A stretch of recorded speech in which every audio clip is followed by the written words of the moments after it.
Davi poderia querer errar constantemente.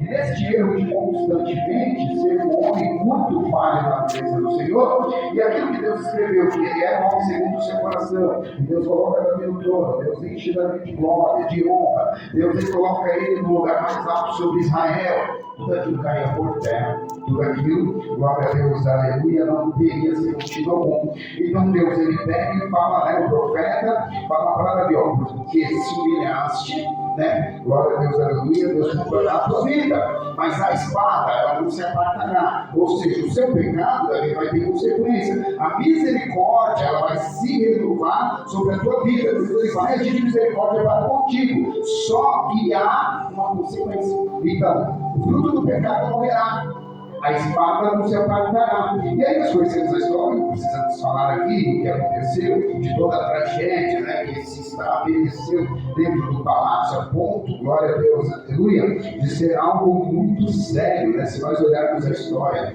de Davi, a gente vai ver como que é a consequência de um pecado. Mas Davi se arrependeu de sinceridade. Ele disse para Deus que Deus poderia tomar tudo, trono, a glória, os tesouros, tira tudo, só não tira de mim a tua presença, nem me lança para fora dela. Ou seja, então, Davi ele foi sincero, então Deus, ele sondou o coração, ele viu sinceridade naquilo, e aí ele agiu de misericórdia para com Davi, porque Davi era para morrer, o primeiro e o segundo era Davi, pelo homicídio e pelo adultério. Era um pecado de morte. Então Deus, ele teve misericórdia de Davi, mas teve a consequência do pecado. Então, nós temos que analisar a nossa vida diante do Senhor, e aí a gente tem um péssimo pensamento de dizer, a misericórdia de Deus se renova toda manhã, é a causa de nós não sermos consumidos, Deus ele é misericordioso, então eu posso errar, eu posso pecar, eu posso falhar, pastor, que Deus ele vai me perdoar, a misericórdia dele vai vir sobre mim. Só que há uma consequência do pecado. A misericórdia ela se renova, mas a cobrança de Deus ela é justa, ela é certa. Oh, glória a Deus, aleluia. A seara, ela é opcional, mas a colheita é obrigatória. Ou seja, em outras palavras, eu planto, se eu quiser, eu posso plantar discórdia, eu posso plantar adultério, eu posso plantar mentira, se eu quiser, é opcional. Eu decido se eu quero ou não quero, mas a colheita daquilo que eu plantei é obrigatória. Se eu plantei a discórdia, eu vou colher sobre aquilo que plantei. Se eu plantei mentira, adultério, fornicação, tudo aquilo que não presta, eu vou colher o que não presta. O que eu planto é a lei da semeadura. Você está entendendo? Glória a Deus, amém. De um jeito ou de outro, se colhe que se planta. Tem um ditado que fala que se faz que se paga. É assim. Pastor, mas eu vejo tantos fazerem acontecer, mas de alguma forma eles estão sendo cobrados por Deus. É que eles estão tão cegos espiritualmente, Satanás cauterizou na mente deles que aquilo ali não é sobre aquilo que eles fazem, e eles não prestam atenção que eles estão sendo cobrados por Deus através daquilo que está se errando, só que eles não entendem dessa forma. A pessoa ela deixa de fazer para Deus, a pessoa deixa de buscar a Deus, a pessoa deixa, glória a Deus, aleluia, de se empenhar na obra de Deus, tem chamado na pregação, tem chamado no louvor, tem chamado na intercessão, mas faz a obra de Deus relaxadamente, que a Bíblia descreve. Glória a Deus, aleluia. Maldito é o homem que faz a obra de Deus relaxadamente. E aí Deus ele começa a cobrar a pessoa, só que a pessoa não entende que é sobre aquilo que ela está sendo cobrada. Ela acha que é outra coisa. Eu já falei isso em alguma doutrina, que tem a aprovação em que Deus ele te prova para te abençoar. Mas tem provações que Deus te prova para te corrigir. Ou seja, a gente tem que entender qual é a aprovação que eu estou passando. Eu estou sendo provado para ser aprovado, para Deus me abençoar, porque bênçãos maiores vão vir. Ou estou sendo aprovado por Deus, Deus está me apertando para me consertar na presença dele. Qual é o tipo de situação que eu estou na presença dele? A misericórdia dele se renova todas as manhãs e é a causa de nós estamos vivos. Mas a consequência dos nossos erros, ela tem, glória a Deus, aleluia, a sua cobrança. Tem. Deus é misericordioso, só que Ele cobra por toda ação errônea que a gente faz na sua presença. Tudo aquilo que a gente escandaliza, tudo aquilo que a gente faz relaxadamente, tudo aquilo que a gente faz com desleixo, tudo aquilo que a gente faz mais ou menos, né? Glória a Deus, aleluia. Tudo aquilo que a gente deixa de fazer, sabendo que pode fazer o melhor para Deus, sabendo que pode se entregar verdadeiramente para Deus, glória a Deus, aleluia. Escandaliza o Evangelho sem entender a consequência do pecado. Tudo isso é uma cobrança. A misericórdia, ela não nos mata. Pela misericórdia de Deus, Ele não nos mata, mas Ele faz a gente ter a consequência do pecado. Ele faz a gente ter a cobrança do pecado. Isso aconteceu com Davi. A misericórdia não, pela misericórdia de Deus, ele não foi morto, mas ele teve a cobrança do seu pecado. Nós também somos assim. Pela misericórdia de Deus, nós não somos consumidos, mas todo pecado que nós fizemos diante dos olhos do Senhor, há uma consequência a ser cobrada. Talvez ali na hora, não. Aí pega 1, 2, 3, 4, vira o quê? Iniquidade, costume.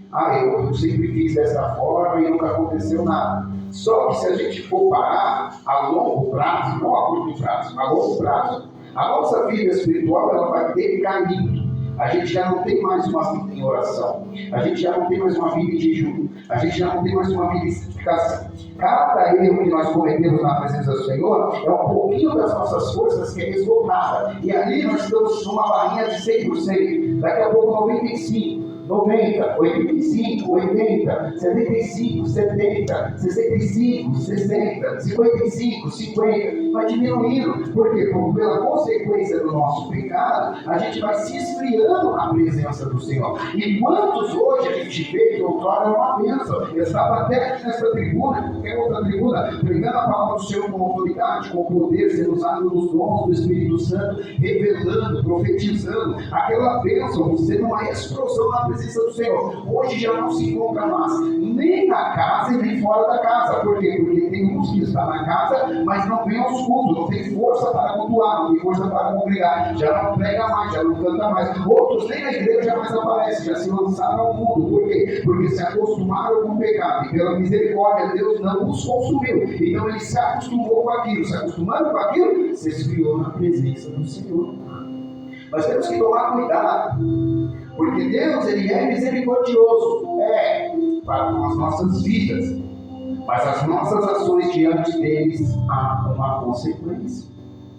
Não podemos, glória a Deus, aleluia, estar acostumado a andar lado com o pecado, sabendo que Deus, Ele é misericordioso. Nós temos que entender que Deus, Ele tira a angústia, a agonia, Ele nos limpa, Ele nos purifica a partir do momento que nós começamos a andar em retidão com Ele, querendo buscar mais de Deus, andar consertado na presença do Senhor, fazer a sua vontade, no centro da tua vontade, fazer aquilo que lhe apraz, aquilo que Deus, Ele descreveu sobre nós, aquilo que Deus confiou em nossas mãos. Isso é lindo de se ver, a gente fazendo, focado, buscando, obedecendo. Então Deus, Ele tem o prazer de nos abençoar, tanto sendo misericordioso conosco, nos livrando, glória a Deus, dos perigos aí fora, quanto nos abençoando e nos honrando na presença dEle. Só que tem pessoas que não entendem mais desta forma. Quanto mais ele erra, mais ele peca. Quanto mais ele peca, mais ele erra. E assim, cada vez mais, ele vai se distanciando de Deus. E por que não morreu, pastor? Porque Deus é misericordioso, Deus ainda tem obra, Deus ainda confia, Deus ainda conta com ele. Só que Deus não obriga ele a fazer. Deus, ele não obriga a pessoa a fazer. Ele expõe o chamado, ele descreve aquilo que ele quer de mim e de você, e aí passa, glória a Deus, aleluia, para que eu e você venhamos nos aprofundar cada vez mais na vontade de Deus. Ele é misericordioso.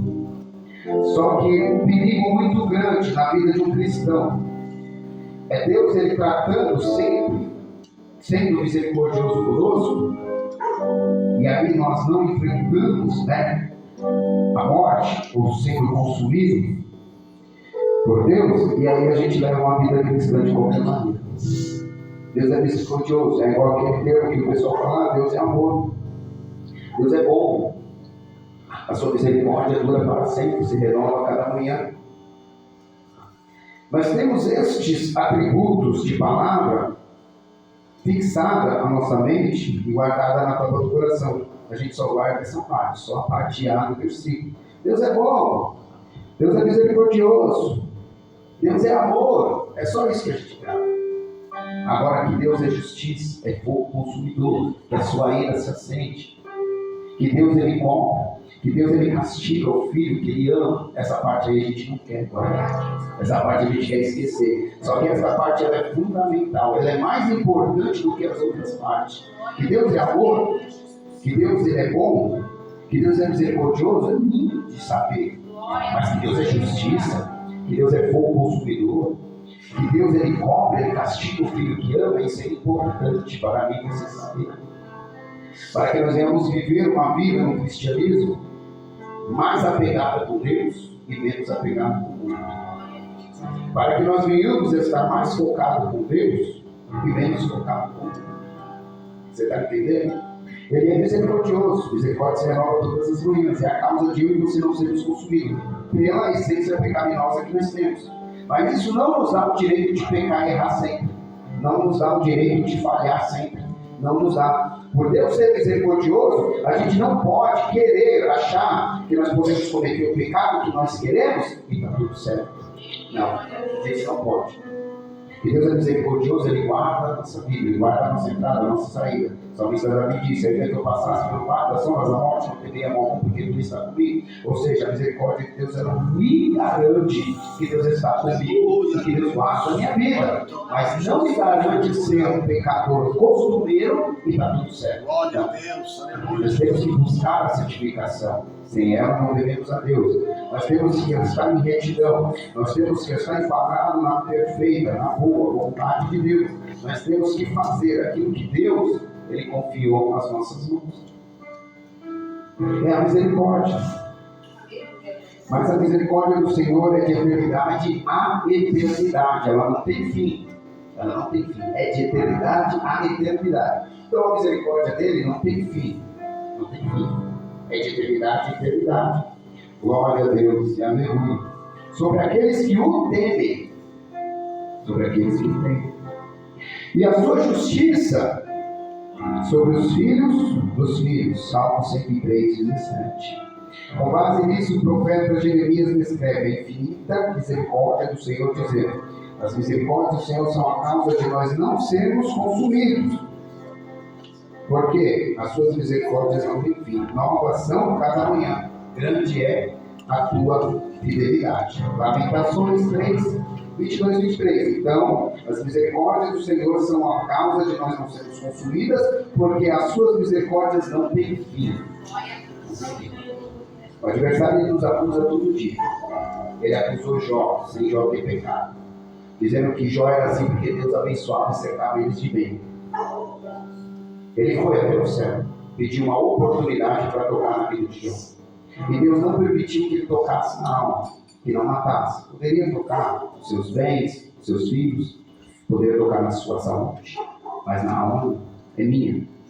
Deus, ele agiu com misericórdia sobre a vida de Jó, a ponto de não deixar Satanás matar, mas deixou que Satanás pudesse fazer tudo aquilo que ele queria para o provar e mostrar para o adversário que ele estava enganado a respeito de Jó. Glória a Deus, aleluia. Então, meus irmãos, a misericórdia de Deus, ela não tem fim, e todos os dias ela se renova, todos os dias elas são novas sobre a minha e a tua vida, e grande é a sua fidelidade. Deus é fiel comigo e contigo, Ele é muito fiel, muito, muito. Tudo que Ele descreveu de Gênesis a Apocalipse, Ele sustenta cada palavra. Cada palavra, Ele sustenta, cada palavra. Ele é muito fiel. Deus é muito fiel, Ele sustenta tudo. De Gênesis a Apocalipse, todas as palavras que estão dentro deste livro, Ele sustenta cada uma. Deus, Ele é fiel. E nós temos que ser fiel a Ele também. Nós temos que ser fiel a Ele também. É difícil? Somos pó, cinza, pecadores, errantes. Mas não podemos pegar esse pensamento que eu acabei de falar, somos pó, cinza, errantes, pecadores, e trazer isso para ser um cotidiano sobre nós. Nós vivemos com esse pensamento, vamos dizer, vitimismo. É vitimismo, né? Que fala: eu sou pó, sou cinza, sou errante, sou falho, eu sou assim mesmo. Não, a gente não tem que se contentar com isso. A gente tem que tentar ser fiel a Deus. Ser fiel a Deus. Nós temos que tentar ser fiel a Deus. É difícil? Mas não é impossível. Ser fiel a Deus em tudo aquilo que nós sabemos que não vai agradar a Deus, então vou deixar de fazer, vou deixar de lá. Mas a misericórdia dele se renova, pastor, se renova.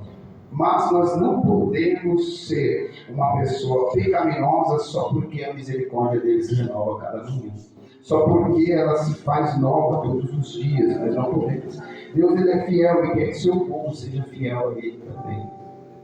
Só que ele não nos obriga. É uma escolha. Ser fiel ou infiel.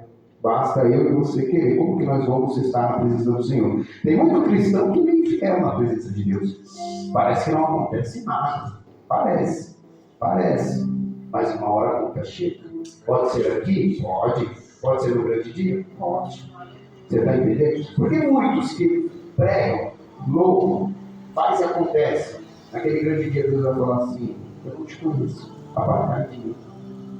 Senhor, mas eu preguei teu nome, evangelizei, ganhei almas, curei, cantei, louvei, exaltei. Nossa, tantos cultos em teu nome, Deus fala, mas eu não te conheço. Em meu nome você fez todas as coisas, porque o meu nome ele tem poder, mas eu não te conheço. Aí Deus procura lá no livro da vida, cadê seu nome aqui? Cadê? Eu não te conheço. Porque são crentes infiéis a Deus. Gosta do movimento, gosta do oba, né? Glória a Deus, aleluia. Só que no seu cotidiano é infiel a Deus. Até está na casa de Deus, até quer fazer as coisas para Deus. E na sua impulsão de fazer, até faz. Porque a palavra escreve que muitos pregou em nome de Jesus. Muitos foram curados em nome de Jesus.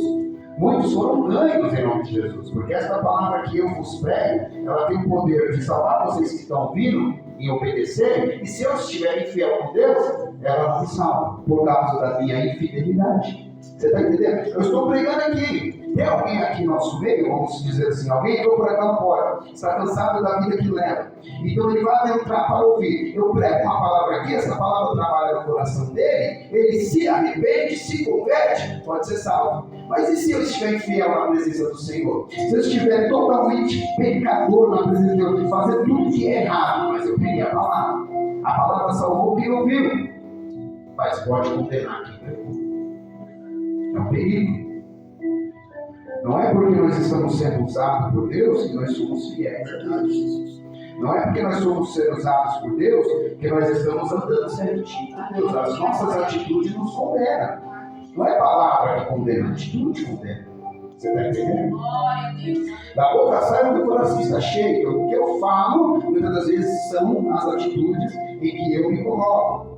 Tem muito enganador no meio de nós. Tem muito do espírito do engano, que roda tudo, sapateia, fala em línguas. Mas só Deus para ver misericórdia. Está na comunicação, está no pecado, está no erro. Está entendendo? Ministro, carrice, brincadeira. Glória a Deus. Tem muita gente que tem capa, parece ser cristão, mas não é cristão.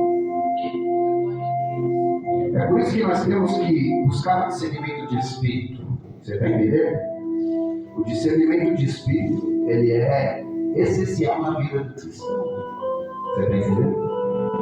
Não é somente sentar neste banco aí e ouvir o que o pregador quer falar, achar que está tudo bom, tudo certo. Não, tem que saber o que está sendo ouvido. Eu prego essa palavra hoje, quem está sentado aí tem que analisar. Será que é bíblico? Será que está na Bíblia? Será que é verdade? Eu posso pregar o que eu quiser aqui, supostamente falando, vamos dizer, se eu não tiver compromisso com Deus, então eu vou falar o que eu quero aqui. Aí você vai receber o que eu quero, que você receba não. Analisar, julgar, profecias, julgar segundo regra da justiça. Mas eu não posso te julgar. Não, julgar a minha pessoa não, mas você pode julgar segundo a palavra. O que está sendo pregado, o que está sendo falado, o que está sendo ministrado. Você pode analisar. Você está entendendo? É bom, muitas das vezes, o quê? Quando a ministração está sendo ministrada, você acompanhar. Mas vamos lá em Jeremias 33 dias, clama a mim e responder-te. Opa, peraí, pastor. Tá certo. Jesus falou, clama a mim e responder-te. Anunciar-te coisas grandes e firmes. Agora, Jeremias 33, versículo 0, meus irmãos. Pode pecar, que Deus é bom, Ele não vai te matar. Aí você vai lá, ô glória, é isso mesmo. Peraí, está errado? Tem que, ó, deixar. Oh, glória a Deus, aleluia. Seja fiel a Deus, eu e você. Vamos ser fiel. Deus, Ele é fiel conosco. Vamos ser fiel a Deus. Você está entendendo? Deus, Ele não cobra muito de nós, não, meus irmãos. Deus, Ele não quer muita coisa em troca, não. O que Deus quer é que eu e você sejamos fiel a Ele. Ser fiel a Deus. É isso que Ele diz. Ser fiel a Deus. Orar no santo nome. Amar a Ele sobre todas as coisas. Amar o teu próximo. Liberar perdão. Você está entendendo? Coisa simples. Todos nós conseguimos fazer. É que nós dificultamos muita coisa. Nós dificultamos muita coisa. Oh, glória a Deus. Misericórdia. É a causa de nós não sermos consumidos. Se eu e você estamos vivos, é porque Deus tem misericórdia de mim. Mas não quer dizer que eu e você, pela vida que nós nos levamos, vida errada diante dos olhos do Senhor, não seremos cobrados. Está entendendo? Oh, glória a Deus. Vamos falar sobre a graça também. Graça. A graça de Deus é o seu favor, não é a graça. A graça de Deus é o seu favor não merecido. Nós não merecemos, mas Deus, Ele faz favor para nós. Você está entendendo? Graça de Deus é seu favor não merecido. Nós não merecemos. E Ele faz um favor para nós. Tem muita gente que acha que merece. Eu mereço. É uma injustiça. Por tudo aquilo que eu faço, eu mereço. Não merece nada. Nós não merecemos nada. Eu costumo dizer que acho que, até na Santa Ceia eu falo, vamos, irmãos, fazer um minutinho de oração do arrependimento, fala, um minutinho é muito pouco. Aí eu costumo dizer que uma vida inteira é muito pouco. Diante de tudo aquilo que Jesus fez por mim e por você. Acho que é uma vida inteira se arrependendo, se humilhando, buscando a misericórdia, né? Se derramando aos pés de Jesus ainda é muito pouco, diante do sacrifício que Ele fez por mim e por você. É a graça, é um favor imerecido. Nós não merecemos. Mas Ele, Jesus, se colocou no madeiro por mim e por você. Por mim e por você. Uma vez eu assisti uma pregação, eu vi uma pregação de uma pessoa ministrando, e ela dizia: todas as vezes que nós cometemos um pecado voluntário, nós sabemos que não pode, mas erramos, nós colocamos Jesus na cruz novamente. Nós açoitamos Jesus novamente.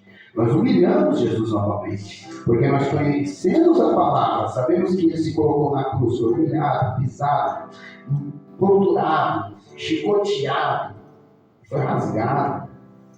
Jesus, Ele sofreu muito. Aí nós sabemos de tudo isso. Vamos lá. Cometemos o pecado porque nós queremos cometer o pecado. Porque nós queremos fazer. Nós queremos. Vem falar que alguém obrigou, que não obrigou. Vem falar que eu fui induzido, ninguém induziu, ninguém quer mente fraca. O diabo, ele não tem poder de fazer você errar. Ele até te induz. Ele te instiga. Mas quem faz é você. Quem faz sou eu. Ele não tem o poder de pegar na sua mão e falar, faz. Não, ele vai te instigar. Aí nós, né? Como nós somos bons, né? Aí a gente vai lá e cai no laço.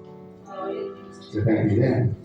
Então todas as vezes que nós erramos, falhamos e pecamos, porque nós queremos fazer, isso é fato, nós queremos, mas fazemos porque nós queremos fazer, é mais um açoite de Jesus. É crucificando o nome do Senhor. Porque Ele se colocou na cruz, logicamente ao terceiro dia Ele ressuscitou, e aí nós conhecemos a história, né? Glória a Deus, aleluia, do Senhor. Ele se colocou no meio do teu lugar. Vamos olhar e analisar o que Jesus sofreu e se você suportaria sofrer no lugar dele. Ele suportou sofrer no nosso lugar. Nós suportamos sofrer no lugar dele se fosse ao contrário. Se hoje Ele nos desse essa permissão, essa oportunidade de sofrer em seu lugar, nós íamos suportar? Não. Não. Sabe por que não? E eu falo com toda certeza. Esse pode falar, pastor, mas como você tem toda essa certeza por mim? Você tem que falar por você, por mim você não fala. Eu digo, e você também pode dizer por mim, que essa coragem nós não teríamos de sofrer como Jesus sofreu por amor de alguém que o negou, virou suas costas. por alguém que não o amou.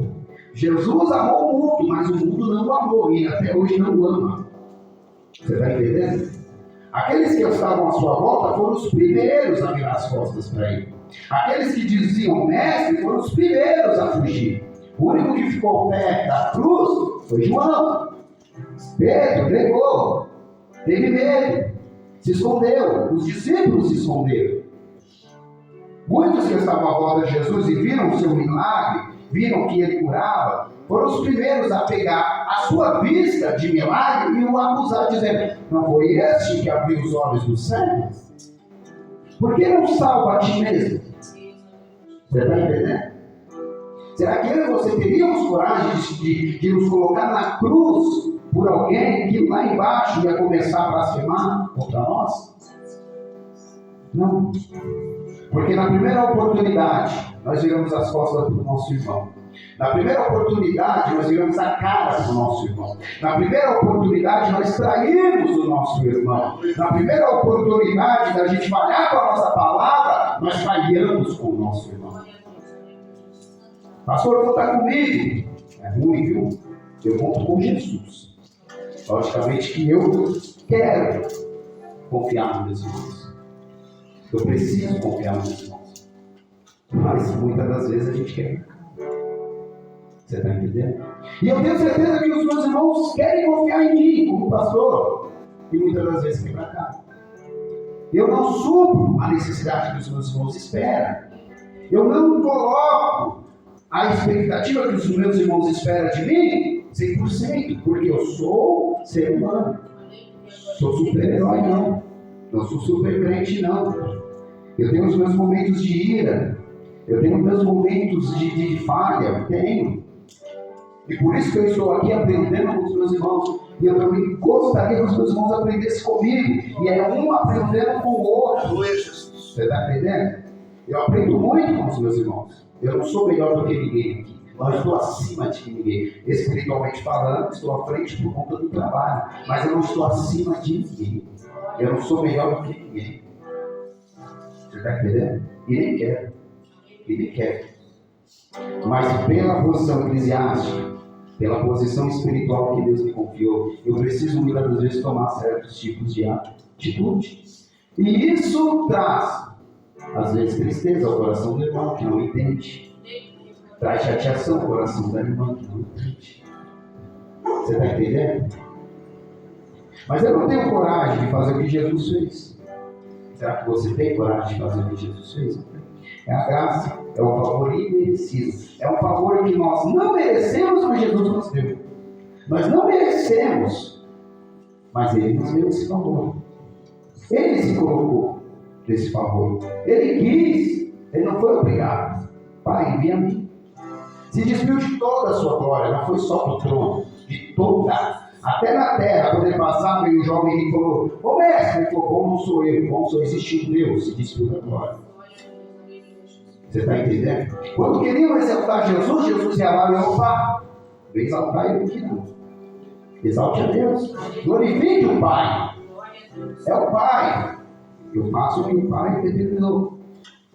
Todavia, Jesus colocava Deus acima dele. Sendo ele Deus, mas ele colocava Deus acima dele. Tem muito crente que gosta, né, de se vangloriar.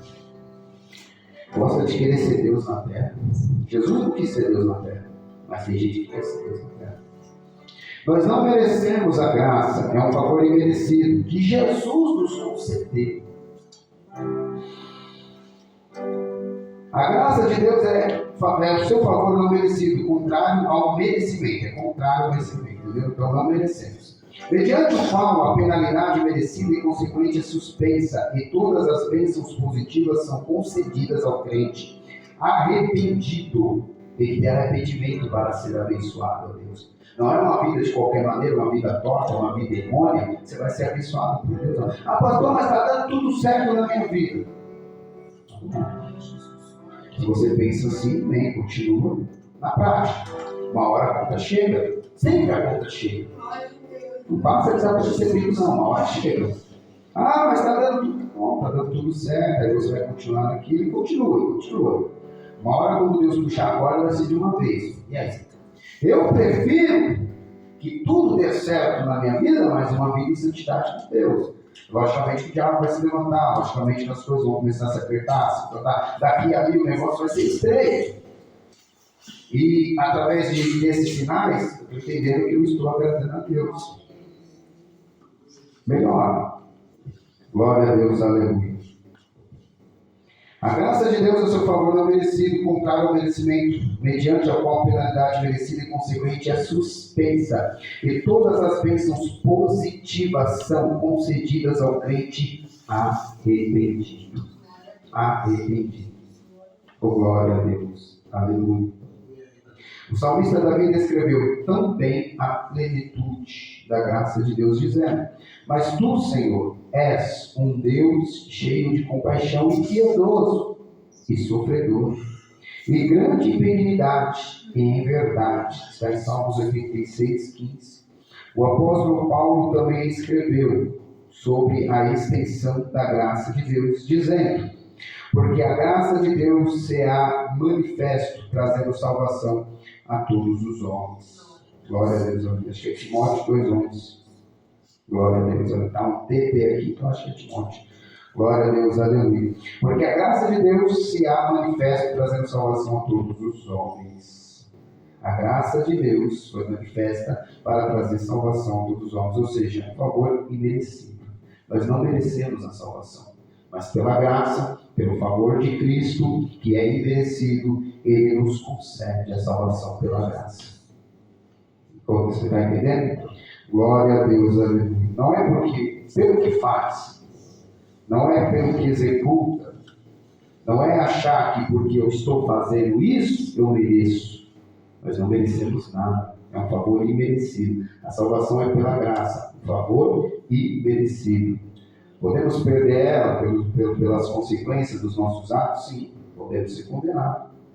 Podemos, glória a Deus, aleluia, ser condenados pela vida que levamos? Sim, podemos ser condenados. Mas a graça, a salvação pela graça, não é por merecimento. Não é porque eu faço, eu mereço ser salvo. Não é porque eu estou à frente da igreja que eu vou ser salvo. Não é porque eu estou cuidando do rebanho, eu mereço ser salvo. Eu não mereço nada. É imerecido, favor imerecido. Você está entendendo? Não é por obra, não é por gesto, não é por ação. Isso aí tem outras consequências, né? Por obra, tem o livro das obras, tem galardão, isso é recompensas que Deus vai nos conceder. Mas a salvação, pela graça, ela não é merecida, é um favor imerecido. Você está entendendo? Nós vamos buscar a salvação, nós vamos se empenhar pela salvação e nós vamos ter os atributos da salvação. O que é o atributo da salvação? Tudo aquilo que Deus ele já determinou no nosso coração. Perdoar, amar, você está entendendo? Glória a Deus, ali o espírito de mansidão. Nós temos os frutos do Espírito, nós temos que executá-lo. E aí tem uma vida certa com Deus, buscar a santificação, sem a qual não verá a Deus, né? Andar em retidão com Deus, colocar as coisas certas diante dos olhos do Senhor, sempre se arrependendo, sempre se humilhando, buscando a graça. Entendeu? Tudo isso aí são atributos para ser salvo, mas não que nós merecemos. Não quer dizer que por fazer nós vamos ser salvos. Ninguém é salvo por fazer.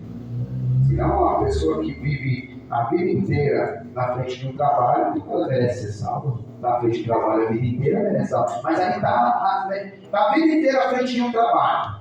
Aí na cabeça dela o quê? Mereço ser salvo. Mas olha lá a vida da pessoa como está no contexto, fora daqui. Não perdoa, não ama, coração duro de pedra. Tem pastores assim, meu irmão, conheço. Ignorante, bruto, você está entendendo? Que trata ali o filho, que trata a esposa, tem mulher que trata o marido, só Deus para ter misericórdia, mas na igreja, então é isso. Diante do povo de Deus aqui, é o melhor do mundo. Uma vez eu ouvi uma história de um pastor, que o filho, ele começou a acompanhar o pastor da igreja e veio de casa. E aí ele perguntou para a mãe dele, falou: mãe, por que o papai não é assim lá em casa? Porque na igreja ele é amoroso, ele abraça, ele conversa, ele brinca, ele dá risada. E lá em casa lá é só gritaria, tacando as coisas no chão, aí ele bate na senhora, a coisa acontece. Aí ele vai falar para mim que merece ser salvo. Ah, porque está à frente do trabalho, porque na igreja é amoroso, porque abraça o irmão, porque abraça o irmão. Não é assim a salvação. Por isso que Jesus ele já determinou dessa forma. Para ninguém ter a legalidade de chegar em Jesus e o questionar dizendo: eu fiz isso, eu fiz aquilo, eu estava assim, eu estava assado. Mas Jesus fala, e olha em outros contextos. É por isso que nós vamos enquadrar de novo naquela passagem que fala: Senhor, eu preguei, então eu mereço salvo. Né, irmão Paulo? Ganhei tantas almas, mereço salvo. Senhor, eu tive lá no Inácio Monteiro 4 anos, 5 anos. Né? Glória a Deus, aleluia, reformamos a igreja. Senhor, nós ali, o povo unido ali, nós fizemos assim, assado, então eu mereço. Então eu vou questionar Deus se eu mereço. E tem muito cristão, né, com esse pensamento: ah, porque eu faço, então eu mereço. Ah, porque eu executo, então eu mereço. Ah, porque eu estou à frente, eu mereço. Ah, porque eu sou pastor, eu mereço. Ah, porque eu sou obreiro, eu mereço. Ah, porque eu sou isso, eu sou aquilo, eu mereço. Ninguém merece nada. Nós temos que ter o pensamento de dizer: eu não mereço nada, eu vou fazer por amor à obra e vou buscar a minha salvação. Enquanto eu tiver o pensamento de dizer que eu não mereço nada, eu estou no caminho certo. Quando eu começar a dizer: ah, eu mereço essa honra, eu mereço isso, eu mereço aquilo, está no caminho errado. Aí o diabo já entrou na tua mente querendo te enganar, para que você comece a querer se honrar. Não é nem o pastor, nem outro que vai te honrar, é você mesmo querer se honrar na presença de Deus. Então a graça, ela é um favor imerecido, não merecemos nada. Colocamos isso na cabeça todos os dias, não mesmo? Até o final, até quando nós partimos, até quando Jesus nos sai da igreja, isso, não mereço nada, eu não mereço. Quando vim com aquela, pastor Jesus, que pensa, o senhor é isso, não sou nada. Eu não sou estranho, não. Bom é Deus, igual Jesus falou para o jovem rico. Bom é Deus. Imagine Jesus pegando para ele: bom mestre, meu pai, eu sou bom mesmo. Aí o diabo já começa a trabalhar uma sementinha de soberbo, de egoísmo, de vanglória. É por isso que Jesus, quando ele jejuou 40 dias e 40 noites, o diabo começou a tentar ele ali, e ali ele conseguiu. Aí o diabo começou o quê? Trabalhar no meio das pessoas que estão à sua volta. Começou a trabalhar aqui em Pedro. Mestre, não, vai que Deus te salva, corre, eu te ajudo. Aí começou a trabalhar em Judas. Tem muito dinheiro aqui, Senhor. Nós podemos fazer isso, fazer aquilo. Jesus falou: ajude os pobres, as viúvas, os necessitados, os órfãos. Não, Senhor, mas é muito, o povo está depositando aqui.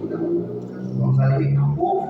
Você está entendendo? Já começou a trabalhar na mente de quem? Quem está à sua volta. Não conseguiram trabalhar na mente de Jesus, dizendo: seduza, se tu és o Filho de Deus, que eu transformo a pedra em pão, lance daqui para lá, olha toda essa glória, tira ali. Aí não conseguiu trabalhar. Jesus foi lá e repreendeu o diabo, caiu por terra. Aí o diabo já veio agora com sapatinho de algodão, já queria usar Pedro, aí quer usar Judas, aí começou a querer usar os fariseus, aí já quer começar a usar isso, começar a usar aquele, e aí vai, trabalhando na mente de um, trabalhando na mente de outro. Aí veio o jovem rico dizendo: ô mestre, imagina Jesus fala: eu sou bom. Opa, o diabo ia olhar de longe e falar: peguei uma brechinha, vou trabalhar ali, vou elevar o ego dele. Ele não cura, ele não liberta, então eu vou começar a trabalhar nisso. Toda vez que ele fizer isso, eu vou começar a exaltar o ego dele, eu vou começar a inflamar o seu ego. Você está entendendo? Então Jesus ele já joga por terra, já te cura. É isso que nós temos que fazer. Começou com muito inimigo, pá. Eu não sou nada. Começou, né? Não. Ah, mas irmão é esse? Não. Jesus é bom. Você está entendendo? Uma coisa linda que eu ouvi esse dia aqui, os tocadores estavam ensaiando, eu fui conversando um pouco tempo com um rapaz, e ele é pai daquele menino e pai daquele menino. E ele me falou algo interessante, a gente vai conversando, a gente vai aprendendo. Você está entendendo? E aí ele falou, quando começam a querer elogiar demais os meus filhos, falam: opa, vocês não são nada, vocês não sabem tocar, vocês estão aprendendo ainda. Ah, mas sua filha toca muito bem o teclado. Não, ela não toca muito bem, ela está aprendendo.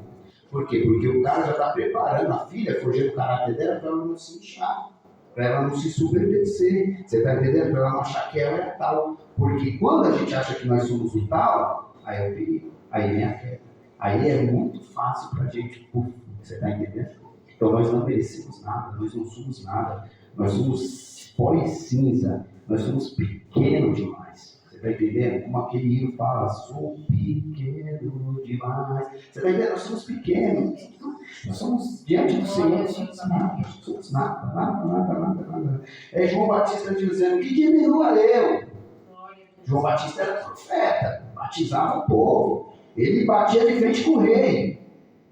Ele tinha autoridade. Mas diante de Cristo ele falou o quê? Que diminua eu. E o Senhor cresça. Eu não sou digno. Você atar pacas nos seus pés. Jesus falou, não, mas me batiza. Olha exercendo a humildade diante do outro. De um dia, não só gente, Jesus falou, não, é necessário que se prossiga dessa forma. Jesus podia falar assim, eu sou Deus, eu sou maior que você e eu vou te batizar, então. Você não é digno mesmo não, João. Mas ele, não, Jesus falou, não, é necessário que se cumpra, se prossiga, batiza ele. Você está entendendo? Os exemplos, claro, de homens de Deus, santificados, profetas, cheios do Espírito Santo, usadíssimos por Deus, que nós temos aqui exemplos, que nós podemos seguir, e nós viver uma vida no cristianismo da mesma forma, e ser cheio de Deus, cheio do Espírito Santo. Nós temos essa legalidade que Deus nos deu. Jesus disse, falou, aquele que crê em mim, obras iguais às minhas farão, e até maiores. Olha Jesus dando a legalidade da gente ser super usado na presença dele, mas tenha cuidado. Aquele que está lá em cima, cuide para que não caia. Você está entendendo? Quantos exemplos Deus nos deu de sentar na mesa dele, mas quantos alertas ele também nos dá? Quantas vezes Jesus ele nos dá um cutucão? Ou espinho na carne de pau? Paulo, você está usadíssimo, mas não, então aqui, você se lembrar que quem te usa sou eu. Você está entendendo, meu irmão? Aí Paulo está lá, indo lá naquela briga lá, e a mulher fala, aí vão os homens de Deus, olha o diabo querendo falar o ego de Paulo. Aí é os homens santos de Deus, homens santos de Deus. Paulo já olha e fala, está repreendido, Satanás, vai atrás de mim. Você está entendendo? Nós não merecemos nada. Nós não merecemos a salvação, não merecemos honra, não merecemos nada. Quanto mais a gente se abster das coisas dessa terra, essa vanglória, mais a gente vai agradar a Deus, mais a gente vai ser usado por Deus, mais a gente vai ser homem e mulher de Deus. Você está entendendo? A graça é um favor imerecido. Não é só a salvação que nós merecemos, não merecemos nada. Elogio, não. Coisas que a gente, a gente tem que tratar assim, se a gente não pode, a gente não tem psicológico para lidar com o sucesso, então, nem deixa começar, nem deixa.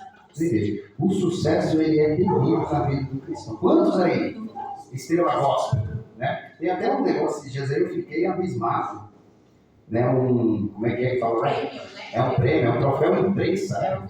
O melhor pregador do ano. O melhor pregador do ano. Quem fez foi o Valdemiro, né? O Valdemiro, a esposa dele. Aí a filha do Valdemiro, que é apresentadora.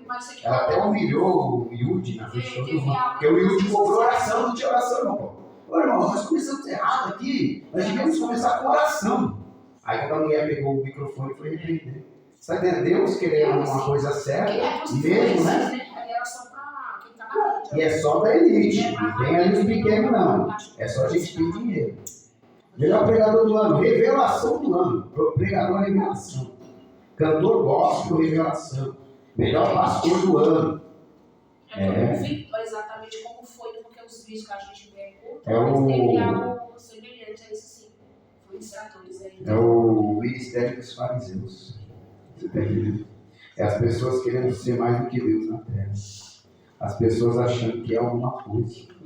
É alguma coisa. Os bichinhos de Jacó querendo ser alguma coisa. Foi igual justo, o Senhor falou acerca do marido, aí deu um exemplo, né?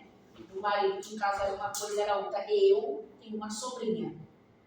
E ela já tentou por algumas vezes suicídio por conta que o marido dela, na igreja, era uma coisa, um assembleiano. Não tem a ver com igreja não, mas ele é da assembleia. Conhecido até de alguns aqui, né? Mas ela, quando ela casou, aos 19 anos, né, que ela se casou, e ela tem problemas até hoje, é porque Deus ele livra mesmo, né? Mas problemas graves. Na época, o marido dela, o pai tinha um ministério aí, né? Ainda existe esse ministério, que eles abriram uma parte. E ela foi casada com um que ninguém dava nada. E tomava cerveja dentro de casa, xingava as irmãs de tudo quanto era vindo da igreja quando tinha problema, entrava dentro de casa. Aí citava, vamos supor, acontecer alguma coisa e eu precisei ser repreendida. Aquela vagabunda, aquela não sei o quê, aquela... Xingar que é o que a gente xinga, né? Xingar que é o que a gente xinga, a gente não xinga, né? Assim não vou dizer que é um costume nosso, não é da gente, mas xingar. E aconteceu, e foram 16, 17 anos de casamento e sofrimento. Hoje em dia ela já está no 3º casamento civil E o que mais o adversário lutou com a vida dela foi o quê? Suicídio e depressão. Tá? Então isso são coisas muito reais que acontecem. E isso nós aqui não estamos longe, não. Se a gente não vigiar, né? Então assim, pode não acontecer, não acontece com nós que estamos aqui agora dentro dessas paredes, nós e Deus é aqui em nosso modelo. Mas em volta de nós, gente, isso é muito normal, viu? Isso é muito natural. Não se fala, não se coloca para não escandalizar a obra de Deus, mas isso acontece, viu? Noivados, casamentos, namoros, onde pessoas estão tirando a sua própria vida, porque dentro da igreja o casal é uma coisa e fora é outra, tá? Então isso, até Deus abrir os olhos espirituais, então, e isso daí acontecer. Eu lembro que eu não era nem cristã e eu já ia orar também, viu? Quando eu chegava lá na casa dela, ai, não sei o que, vamos orar. Eu digo, bora orar já, olha, meu morto de medo. Esse Satanás me pega de fora agora. Verdade, gente, isso é verdade. Isso é muito verdade. E vocês conhecem essa pessoa, conhecem, não mora mais aqui próximo. Eu morria de medo, né? Que eu vi os demônios se manifestando, né?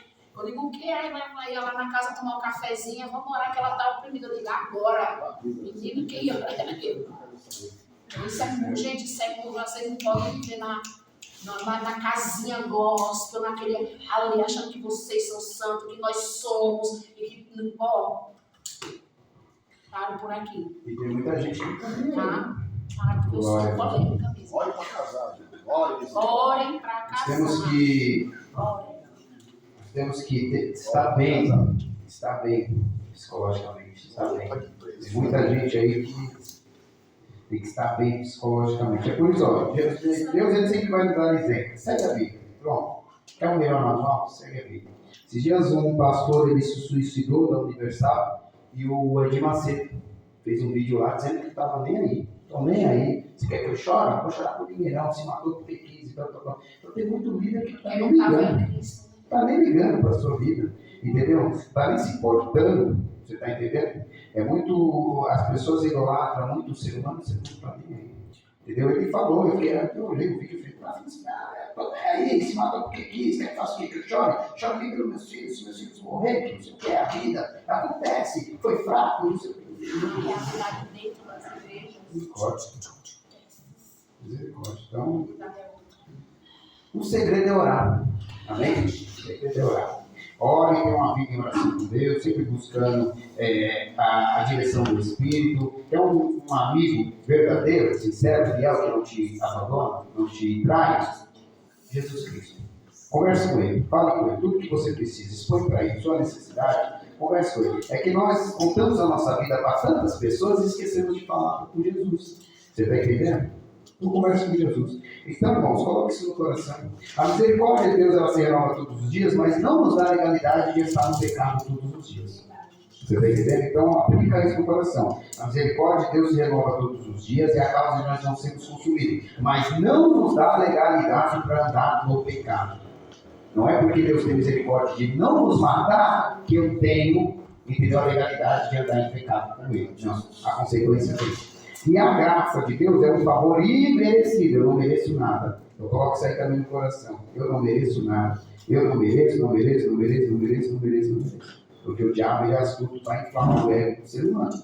E se a gente deixar entrar, depois que enraizou, é difícil tirar. Então, depois que a gente se sente, né, irmão Celso? A gente se sente um bam, aí é difícil, hein? Aí Deus tem que quebrar e formar um vaso novo. Aí, entendeu? Então, entenda isso. Amém? Não ande.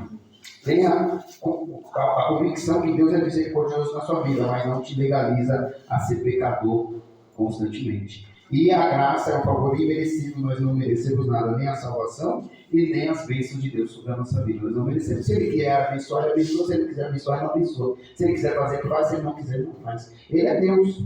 Se Ele fizer ou não fizer, Ele continua sendo Deus. E nós? Se adorarmos ou não adorarmos, obedecemos, nós somos meros seres humanos, né? Tão insignificantes né? Glória a Deus, ali na presença do Senhor, amém? Semana que vem a gente vai falar sobre semana que vem não, perdão, semana que vem eu não estarei aqui. Karina vai pregar a palavra semana que vem. Irmãos, amanhã eu não estarei aqui, estarei trabalhando, na quarta estarei aqui, na quinta estarei trabalhando, na sexta, sábado, domingo e segunda eu estarei lá na Zona Sul, né? Um compromisso de família, a avó da minha esposa vai fazer aniversário, ela quer todos os netos, inclusive a minha vida lá, igual eu falo, né, irmãos, não mereço nada, mas a rainha quer que eu esteja lá, nós vamos estar lá celebrando a festa dela, né? Então na segunda-feira eu estarei por lá, na terça eu retorno aqui na igreja, né? Glória a Deus, aleluia. Só que Deus, ele me abriu uma porta, e essa porta ela vai me dificultar um pouco de estar aqui na igreja. Então um dia sim, um dia não estarei na igreja. Então um dia eu trabalho até de noite, não estarei, no outro dia estarei, no outro dia eu trabalho até de noite, não estarei, no outro dia estarei, no outro dia não trabalho. Você está entendendo? Um dia eu trabalho até 10h30, então não vou estar no culto, posso passar aqui pela porta, trazer a gareta, trazer meu filho, depois buscar, mas não cultuarei, porque estarei em trabalho. Aí no outro dia eu posso sair mais cedo, então eu estarei na igreja. No outro dia, até mais tarde, não estarei. Aí no outro dia estarei, assim, né, os irmãos entenderam, um dia sim, um dia não. Né, até que Deus ele mude esse horário, eu vou orar, fazer campanha para Deus mudar esse horário. Então, assim, de pronto, eu já converso com os meus irmãos, eu conto com os meus irmãos, e meus irmãos me ajudem.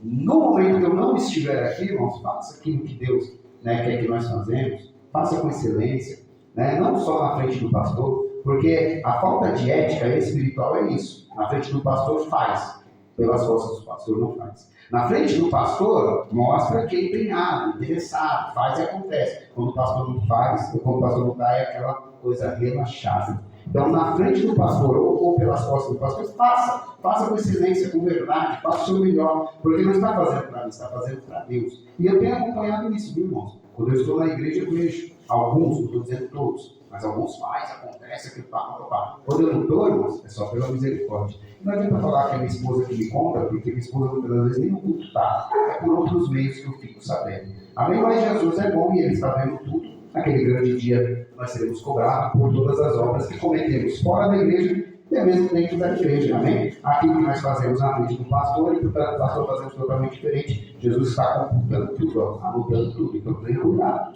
viu, irmãos? Porque eu não sou o dono da razão, mas a obra ela tem que ser feita com excelência, tanto na minha frente como nas minhas costas. O pastor não vai vir amanhã? Então, amanhã eu aproveito.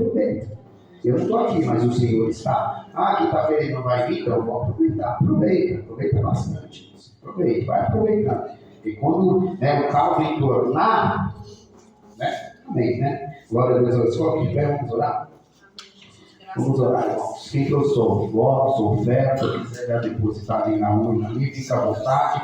Vamos orar, como eu disse, amanhã, né, meus irmãos? Não temos um pregador ainda, mas vamos estar orando a Deus para ser. Se não tem, será uma casa que irá pregar amanhã. Quarta-feira, o nosso irmão Alexandre. Quinta-feira, o nosso irmão Leomar encerra a campanha, culto de agradecimento. Sexta-feira, oração. Sábado, confraternização lá no Maia. E domingo, nosso irmão Ezequias novamente pregando. Lembrando os irmãos, como eu disse, não poderia estar aqui, mas Deus é bom e o diabo não presta. Amém? Vamos orar, Senhor Deus e Pai. Jesus querido, Deus amado, Espírito Santo da verdade, está ao teu povo. Deus, a tua palavra de vida, do ministrado, eu tenho certeza que o Senhor vai levar o teu povo em paz. Deus, de segurança até os seus lares, coloque com o sangue, nos dê uma semana abençoada, meu Pai. Meu Deus querido, fiel e verdadeiro, abençoa, Deus querido, esta igreja, abençoa nossa casa, abençoa nossa família, abençoa nosso lar. Leva-nos em paz, Senhor, segurança, vai na frente, coloque com o teu sangue, em nome do Pai, do Filho e do Espírito Santo de Deus. Amém? A paz do Senhor Jesus, a paz do Senhor Jesus e a paz do Senhor Jesus. Trouxe a chave do evento, não sei. Tem certeza? Para você liberar a Santina, eu vou subir lá. Tá. Hoje eu vou com a bolsa e ficou, Santina. Hoje vai levar para ensaiar? É que eu tô com gelo. Vai levar para ensaiar?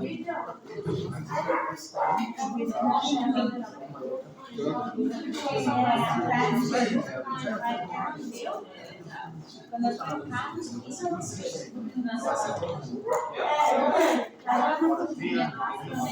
Essa toquinha. Do pastor, achei que era as coisas. Vai esperar a mãe descer assim. Quero fechar a igreja. Vai descer sozinho.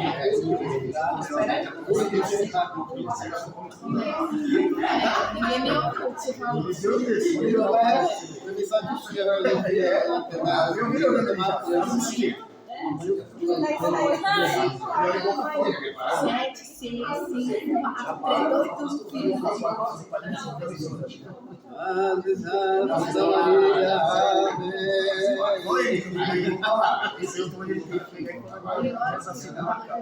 Eu?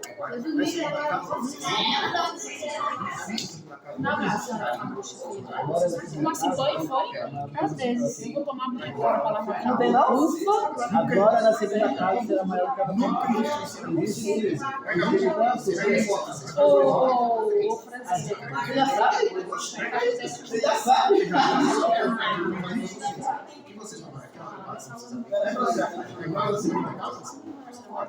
A oração vocês oram aqui? Eu não sei, mas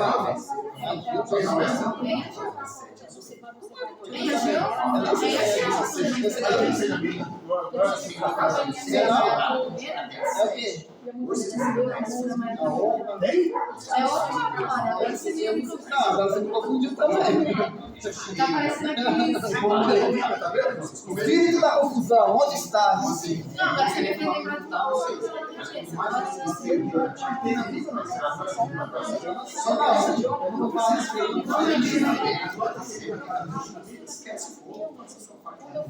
Tira o celular.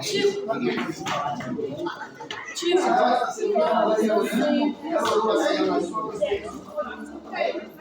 Não, você se tem uma ideia. Como foi assim, vai ser. Entendeu? Como foi assim, vai ser. Glória a Deus.